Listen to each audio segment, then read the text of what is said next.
Good evening, Dr. Crosston. Good evening, fellow students.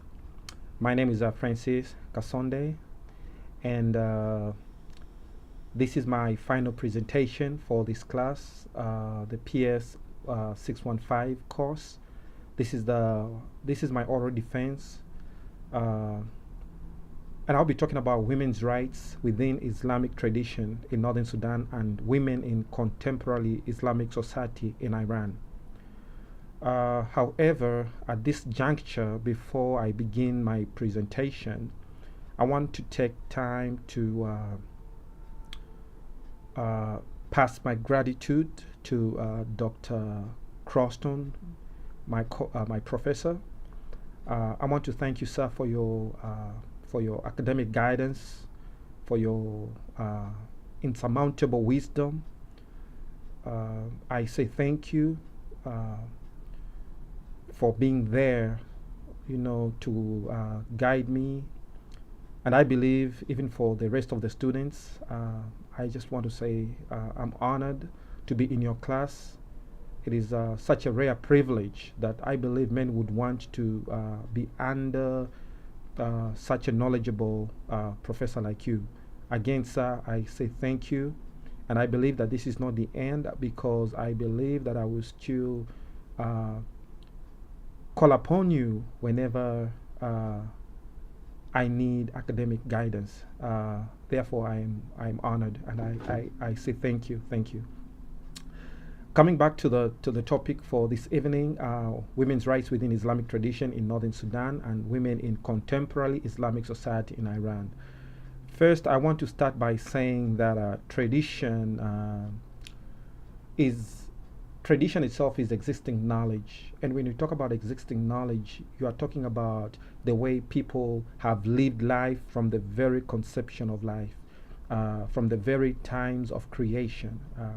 Tradition has always been an aspect, not only a philosophical aspect, but also a practical aspect of how human beings have been able to relate to time, how human beings have been able to relate to the present, and how human beings are capable of relating to the future. This is tradition because tradition not only guides and governs the norms in which society exists, but tradition is also sets the precedence through which human beings are able to interact with with historical times, the present, and the future. And this aspect of tradition shapes the way societies, culture exist in our lifetime from generation to generation and in different geopolitical scenarios in terms of locations from one continent to another, and how we can use tradition to be able to point out how things have changed and how things can change and continue to change through the power of tradition.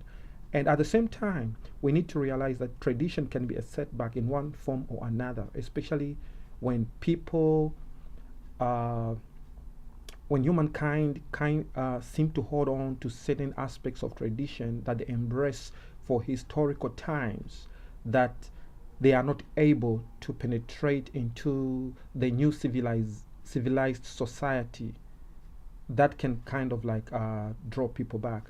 But at the same time, when we talk about tradition for, in this case, for the women of Northern Sudan, tradition is can also be referred to as a group of related ideas, I believe so, that have lasted for a long time. As I said before, in some cases, people have spent that time trying to improve the ideas, and it is these ideas that can change, remain stagnant, or improve for the better. So when I talk about, or when we talk about the women of Northern Sudan, um, in relation to tradition within Islam, uh, it is definitely uh, comes to mind that even as they exist within a rich culture, there are certain things, the aspects of this culture or tradition that has still enables them to not to be able to penetrate into the civilized world. Um, for example, I'll talk about the dynamics of tradition. Uh, these are important because they contain some of our best knowledge when we talk about the dynamics of tradition. And when we disregard tradition because of culture, because of politics, because of economic development, or because of religion, then these dynamics of tradition are crippled in so many ways. And when they are crippled, that means advancement in terms of technology, health, education, and all these things are also crippled. And when these things are crippled, we find ourselves living under an aspect, an environment of tradition that lacks the potential, the ability, the energy, the kinetic energy, if you so will, to move forward and to bring about development uh, uh, uh, that is good to the modern times that we live in. Today, tradition contain only the best ideas. Uh, any participants may wish to acknowledge, and when I talk about participants, I'm talking about those that look at tradition not only as historical mechanisms in which to value and contain culture, but at the same time as a means that creates a strong and firm foundation in which people can be able to project into uh, into the future with developed ideas in terms of um, uh, living life in a modern society. Now, uh, tradition for the people, for the women of northern Sudan, as much as I respect and admonish the values of tradition in which these wonderful women live under and exist, at the same time, it is important to look at academic research that has gone in depth to bring out what traditions have held these women from advancing into a new dynamic uh, and civilized or modern world that the rest of the women, for example, the ones in Iran, within the Islamic tradition, live under. Uh, for example, women in Iran, the majority of which is about 75%, have access to public office. They have access to modern health, meaning they are doctors, they are nurses, and most of them have projected within the medical field. At the same time, we've got lawyers, people that are learned, people that are instructors, people that have actually achieved what should be expected of women within a contemporary modern society within Islam. That is very, very important because it shows that the traditions, not only the religious traditions, but at the same time, the modern aspect of development within women's rights, within women's movements, actually demonstrated that, you see, tradition can be an aspect, can be a negative aspect, or can also be a positive aspect, depending on which geopolitical location one chooses to define. Uh, Women in Iran have shown that traditions can be set aside at times in order to move on and achieve development. For example, in business, we have got executives in business in Iran, whereas in Sudan, you see that it is hardly heard of where you can find women that are in business, women that are in entrepreneurship, or women that are in politics, or women that are actually contributing to the development of Sudan. And not only that, you see, because tradition within Islamic context, if I can put it that way. Um, Women normally are not supposed to relate on matters of national development or to relate on matters of national security or anything that is left for men to actually achieve or accomplish for the nation. You see, but however, in modern society, in contemporary times, like women in Iran, women there have got a voice that helps men when they listen, that can actually direct and help to govern the nation. So that's why within these few minutes, I think the point that I'm trying to drive across is that as much as tradition is very vital to the success and development of a culture and society in which people exist, it is important to realize that modern contemporary times and in which people exist as well, can change the aspect of tradition for the development of these environments. I think if that does make sense, and I think that is the power of civilization, because you see, when you look at northern Sudan right now, you will realize that you see many women are still under poverty, living under the poverty environment, in which in a traditional context they say, well, you see, let the men bring about change, whereas on the other side of the continent, in Iran, women are fighting for their rights, women are fighting for their equal representation in the parliament or within the judiciary. In other words, women are fighting for their rights to be heard. And this is a contemporary society in which women exist, where women's abilities are recognized. A woman's value is placed beyond and above traditional norms that kind of constrain and entangle women in situations where they feel they are not appreciated, and they feel they are not they are neglected, and in that aspect, because they always refer to historical times when women could not say anything.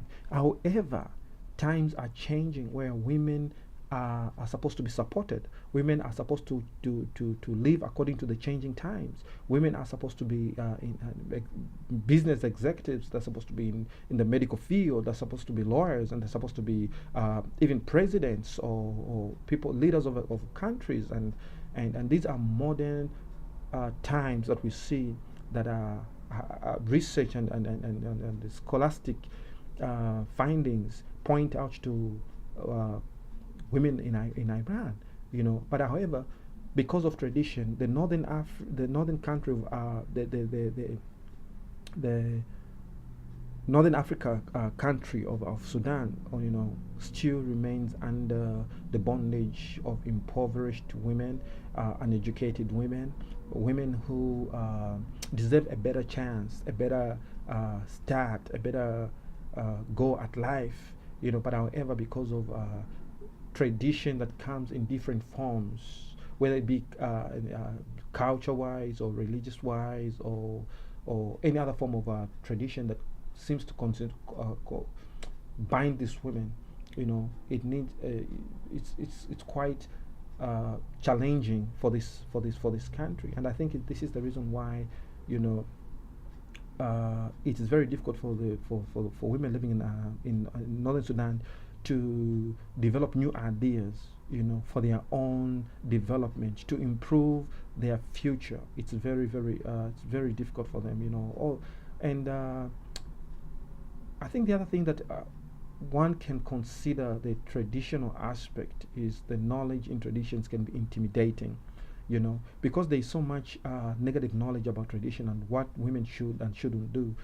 It has become a hindering factor for these women, in northern Sudan to actually fall short of their potential in accomplishing their purpose, on accomplishing what they believe can be can contribute to the economic development of Sudan, or of northern Sudan.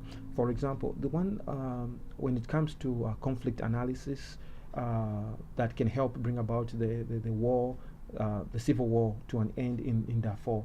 it is very difficult for women to, because women are not given a chance to actually participate. Women are not given a chance to actually come forward and say, this is how we feel the country should be managed, or this is how we feel that can help resolve the conflict between Northern Sudan or in Southern Sudan, or towards the comprehensive peace agreement. This is what we believe should be done. They are never given a chance. Why? Because the traditional aspect of knowledge surmounts beyond modernity or contemporary aspects in which women are viewed as contributors to society, and not only that, to politics, the environment that sustains human beings, in which development for everyone is perceived as equal. On the other hand, again, these are some of the aspects that we see within the Islamic context. Iran has become a far much better place for such development of women's rights, and the women's organizations and women's movements are actually taking root at grassroots level. Why? Because women have realized that, they are not only living under the tradition that binds them, but they are living beyond and above the powers or the norms that it brings them under intimidation within such a context. And they are projecting their lives into a more modern situation or environment in which things are actually happening for them. Lastly, I would say that in most instances where disagreements have existed, where women have felt that their legal rights to representation or political ambitions, how to contribute to the leadership or economic development of a country, have been neglected or rejected, women have risen up to say that, it's not just about the power of tradition within the religious context within Islam that can actually, silence their voice.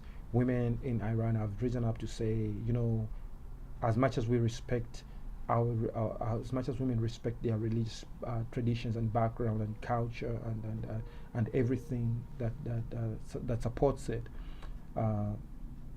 they believe that, it is time for the women to actually contribute to the development of women's rights around the world, women's rights within their own culture and environment, and to seek better healthy initiatives and educational achievements in their lives. But because of the norms of tradition in the other continent of Africa, northern Sudan, again, this seems to be so difficult because of tradition. The tradition seems to press women down, seems to be rendering their endeavors, their ambitions invalid, because of religious traditions that seem to block women from achieving their major achievements. On that note, I just wanted to again say thank you to Dr. Crosston, and also to my fellow classmates, and to those that are going to continue for the next semester with the course. I wish you all the best, and I wish you luck, and I hope to meet with my professors soon on my graduation. Please have a good night. Thank you.